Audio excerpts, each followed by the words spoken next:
ইসরায়েলের ইহুদিরা কি মৃত্যুকে জয় করে ফেলছে নাকি? মানে মরে গেলেও আবার বাঁচিয়ে ফেলতে পারে, এই ধরনের কোনো কিছু করে ফেলছে কি না কে জানে। বুঝছি না তো, মনে হয় সেরকম কিছু করে ফেলছে। তা যদি না হয় তাহলে এই ধরনের বিষয় বা এই ধরনের ঘটনা কীভাবে ঘটে? এই যে এই কি মৃত্যু গুঞ্জনের মধ্যেই নেতানিয়াহুর বিবৃতি, এবং এটা আজকেই 10 মার্চ 19টা 40, অর্থাৎ 7টা 40 মিনিটে, রাইট? তো আজকে তো সারাদিন বাংলাদেশের মিডিয়াগুলো এটাই প্রচার করছে, কোনো এক ওই ইরানের কোনো এক খবরের রেফারেন্স দিয়ে বলছে নেতানিয়াহু নাকি মারা গেছে ইরানের মিসাইল আক্রমণে। তো তাই যদি হয় এবং তাই যদি হয় কি, এটা তো অবশ্যই বাংলাদেশের মিডিয়া যখন বলছে তখন তো সেটা হতেই হবে, তাই না? বাংলাদেশের সমস্ত মিডিয়া কিন্তু এটাই প্রচার করছে নেতানিয়াহু মারা গেছে। এবং ইন্টারেস্টিং ব্যাপার হলো, এই নেতানিয়াহু যে মারা গেছে তার এই খবরের নিচে শত শত না হাজার হাজার মন্তব্য পড়ছে। সবাই কিন্তু দেখলাম যে আলহামদুলিল্লাহ, সুবহান আল্লাহ, শয়তান মারা গেছে এরকম বলে তারা কিন্তু উচ্ছ্বাস প্রকাশ করছে।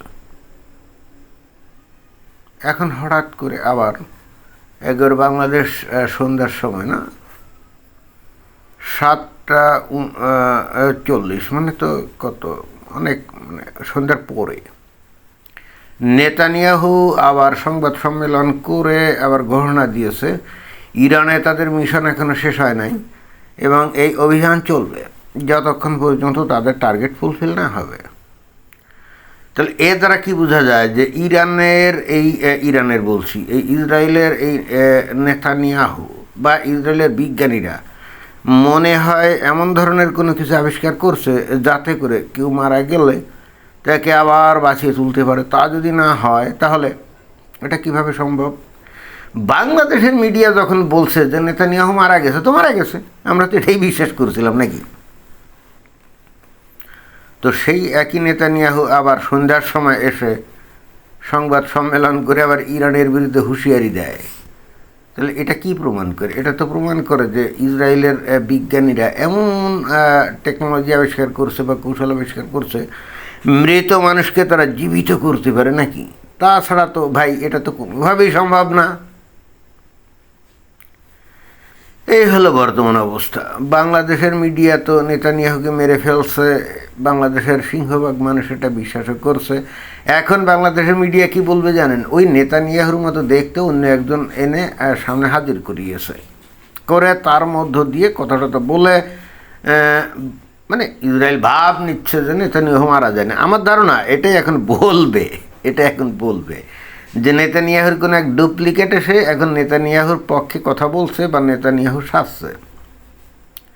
অর্থাৎ আপনি যত কথাই বলেন না কেন, ওই বাংলাদেশের পাবলিক যেটা বিশ্বাস করবে ওটাই রাইট। কারণ বাংলাদেশের পাবলিকের বিশ্বাসের বাইরে আপনি কিছু বললে এটা কিন্তু কেউ মানবে না। বাংলাদেশের পাবলিক, বাংলাদেশের মিডিয়া যা বলবে, that's the final truth and that's the fact, you can't say anything against it. If you say, they will invent lots of argument, lots of evidences that they are right. মানে বাংলাদেশের media, বাংলাদেশের public, তারা যে একেবারে 100% right এতে কোনো সন্দেহ নাই।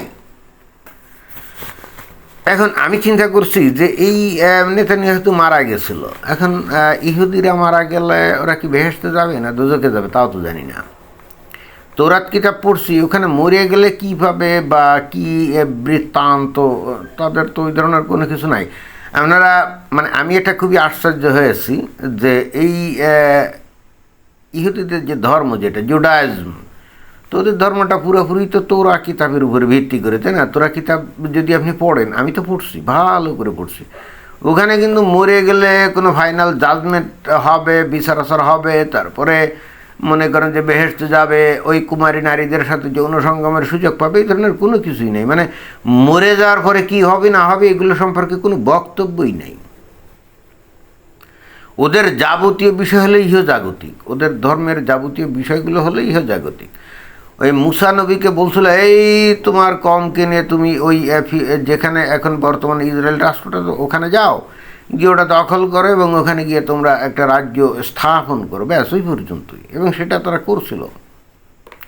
কিন্তু ওইটা করার পর তাদেরকে বলা হয় নাই যে তোমরা ওই ইহুদি ধর্মকে চতুর্দিকে প্রসার করে দাও, না, এই ধরনের কথা বলা হয় নাই। এবং ওই জায়গায় ইসরায়েল রাষ্ট্র তখন প্রতিষ্ঠা করার জন্য আজকে থেকে কত, সেই 3300 বছর আগে, 3000-এরও বেশি বছর আগে ওখানে ইসরায়েল রাষ্ট্র যখন প্রতিষ্ঠিত করতে গেছিল এই মুসা নবীর নেতৃত্বে, তখন ওখানে তো ওই ফাঁকা ছিল না, ওখানে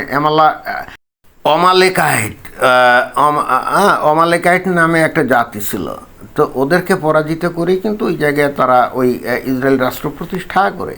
কিন্তু এই ইহুদি ধর্মের সাথে ওই যে পরবর্তীতে যে খ্রিস্টান ধর্ম বা ইসলাম ধর্মের একটা বিশাল পার্থক্য কোথায় জানেন? এবং এটা একটা fundamental difference between Judaism and Christianity and ইসলাম। কি জানেন? ওদের ঈশ্বরিয়া হয়ে বলছিল যে তোমরা এখানে একটা রাজ্য প্রতিষ্ঠা করো, এবং করে ওখানে অনেক আইন কানুন দেওয়া হয়েছিল যে এগুলো দিয়ে তোমরা একটা সমাজ তৈরি করো, ঈশ্বরকে।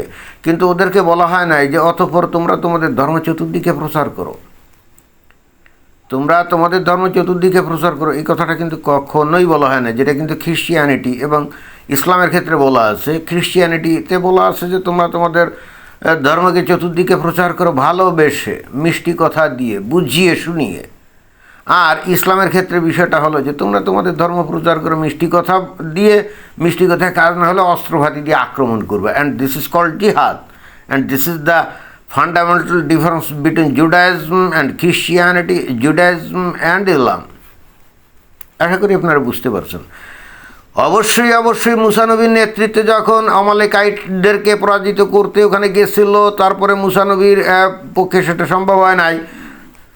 পরবর্তীতে এসে জোশুয়া নামে তাদের একজন রাজা, তাদের একজন লিডার, সে কিন্তু আমালেকাইটদেরকে পরাজিত করে এবং তারপরে ওখানে ওই ইসরায়েল রাষ্ট্র প্রতিষ্ঠিত করে। এবং যখন আমালেকাইটদেরকে পরাজিত করে তখন কিন্তু অনেক রক্তপাত হয়, এটা কিন্তু সত্য কথা, মেরে কেটে থাবা করে। কিন্তু পরবর্তীতে তাদের ঈশ্বর ইয়াহওয়ে কখনো বলে নাই যে তুমি তোমার ধর্ম প্রচার করার জন্য তুমি অন্য গোত্রের ওপরে আক্রমণ করো, অন্য মানুষদের উপরে মানে হামলে পড়ো এবং তাদেরকে খুন খারাপি করো, না, এই কথা বলে নাই। অ্যান্ড দ্যাটস হোয়াই এই জুডাইজম, এই ধর্মটা কিন্তু তাদের ওই গোত্রের মধ্যে সীমাবদ্ধ রয়ে গেছে। হ্যাঁ, কিন্তু এই যে খ্রিস্টিয়ানিটি বা ইসলাম, এখানেও কিন্তু সমস্যা। যীশু খ্রিস্ট কিন্তু ওই যে ওই ইহুদিদের বাইরে গিয়ে কিন্তু কখনোই তার খ্রিস্টিয়ানিটি প্রচার করে নাই, প্রচার করছে পরবর্তীতে এসে জন পল নামে একজন সাধু, যে নাকি প্রথমে ভয়ঙ্কর রকমভাবে খ্রিস্টানদের বিরোধী ছিল, পরবর্তীতে সে খ্রিস্টান ধর্ম গ্রহণ করে এবং সেই কিন্তু বস্তুত মিশনারি তৈরি করে সারা পৃথিবীতে খ্রিস্টান ধর্ম প্রচারের দায়িত্ব নেয়। এবং তখন সে বলে যীশু খ্রিস্ট তাকে আদেশ দিয়েছে সারা পৃথিবীতে সুসমাচার প্রচার করার জন্য, কিন্তু অস্ত্র হাতে না, বুঝতে হবে, অস্ত্র হাতে না। ইহুদি এবং খ্রিস্টিয়ান এরা যে ওই ইসলামকে আব্রাহামিক রিলিজিয়ন মনে করে না, তার একটা অন্যতম কারণই হলো এই যে খ্রিস্টিয়ানরা বলে যে আমাদেরকে তো যীশু খ্রিস্ট অস্ত্র হাতে আমাদের ধর্ম প্রচার করতে বলেনি, মানুষের কাছে সুসমাচার প্রচার করতে বলছে, যার পছন্দ হবে সে গ্রহণ করবে, যার পছন্দ হবে না সে গ্রহণ করবে না, এই পর্যন্তই। বাট ইসলামের বিষয় হলো না, যারা গ্রহণ করবে না তাদের উপর আক্রমণ করো। ওই যে সূরা তাওবার 5 নম্বর এবং 29 নম্বর আয়াতে বলা আছে না যে নিষিদ্ধ মাঠ অতিক্রান্ত হলে মুশরিকদেরকে যেখানে পাও সেখানে হত্যা করো, আর যদি তারা ইসলাম কবুল করে তাহলে তাদের ছেড়ে দাও। 29 নম্বরে বলা হয়েছে যুদ্ধ করো ইহুদি এবং খ্রিস্টানদের বিরুদ্ধে যতক্ষণ পর্যন্ত না তারা ইসলাম ধর্ম গ্রহণ করে। অর্থাৎ এই যে অস্ত্র হাতে নিয়ে অন্যদেরকে জোর করে ইসলামে আনার এই যে বিধান, এটা শুধুই মাত্র ইসলামের মধ্যে আছে। এবং ঠিক এই কারণেই কিন্তু এই ইহুদি এবং খ্রিস্টানরা বলে যে ইসলাম কোনোভাবেই তাদের ইয়াওয়ের কাছ থেকে আসে নাই এবং মোহাম্মদ কোনোভাবেই কোনো নবী না। মোহাম্মদ বরং ইহজগতে একটা সাম্রাজ্য তৈরি করার জন্যে নিজেকে নবী দাবি করছে, আসলে সে কোনো মতেই নবী টবি না। এবং যখন সে একটা রাষ্ট্র তৈরি করছে তখন নিজের মন গড়া কথাবার্তাগুলো দিয়ে একটা কোরআন রচনা করে সেটা মানুষের মধ্যে প্রচার করছে। আশা করি আপনারা বুঝতে পারছেন, তাই না? তো যাই হোক ওই বলতেছিলাম যে ওই নেতানিয়াহুর কথা, তাই না? আজ 2 দিন ধরে বাংলাদেশের মিডিয়াগুলো কতভাবে প্রচার তাকে মেরেই ফেললো কিন্তু নেতানিয়াহু এসে সংবাদ সম্মেলন করে আবার প্রমাণ করলো যে দেখো তোমরা আমাকে যতই মেরে ফেলো না কেন, আমাদের হাতে সেই টেকনোলজি আছে যার দ্বারা মৃতকে জীবন দেওয়া যায়। তো এই যদি হয় ইহুদিদের মানে ইসরায়েলিদের টেকনোলজিক্যাল অ্যাডভান্সমেন্ট, মুসলমানরা এদেরকে মানে এদের বিরুদ্ধে যুদ্ধ করতে যায়, মানে কত বড় দুঃসাহস। আমি মাঝে মাঝে ভাবি এই পৃথিবীর যে 57-58টা মুসলিম দেশ আছে না, সবাই মিলেও যদি ইসরায়েলের উপর আক্রমণ করে, পরাজিত করা তো দূরের কথা, এই 57-58টা মুসলিম দেশই এই দুনিয়া থেকে ভ্যানিশ হয়ে যাবে। এটাই বাস্তবতা। কারণ মুসলমানরাই প্রমাণ করলো যে ইসরায়েলের ওই টেকনোলজি আছে বা ওই ধরনের বিজ্ঞান ভিত্তিক তাদের ইনোভেশন আছে যে তারা মৃত্যুকে জয় করতে পারে, তাই না? মরে গেলেও তাকে বাঁচিয়ে ফেলতে পারে। তা না হলে এই যে নেতানিয়াহু কীভাবে আবার এসে সংবাদ সম্মেলন করে? সবাই তো বলছে, মমিন মুসলমানরা সবাই বলছে না যে সে মারা গেছে, বাংলাদেশের মিডিয়াগুলো তো বলছেই আল্লাহ তাকে হত্যা করছে ইরানের মাধ্যমে, তাই না? তো নেতানিয়াহু প্রমাণ করে দিল যে ইসলামের আল্লাহ আসলে কোনো ঈশ্বরই না, এটা হলো ওই 1450 বছর আগেকার কল্পিত কোনো এক ঈশ্বর, রাইট? ইসরায়েল কিন্তু বারবার সেটা প্রমাণ করে দিচ্ছে। ধন্যবাদ।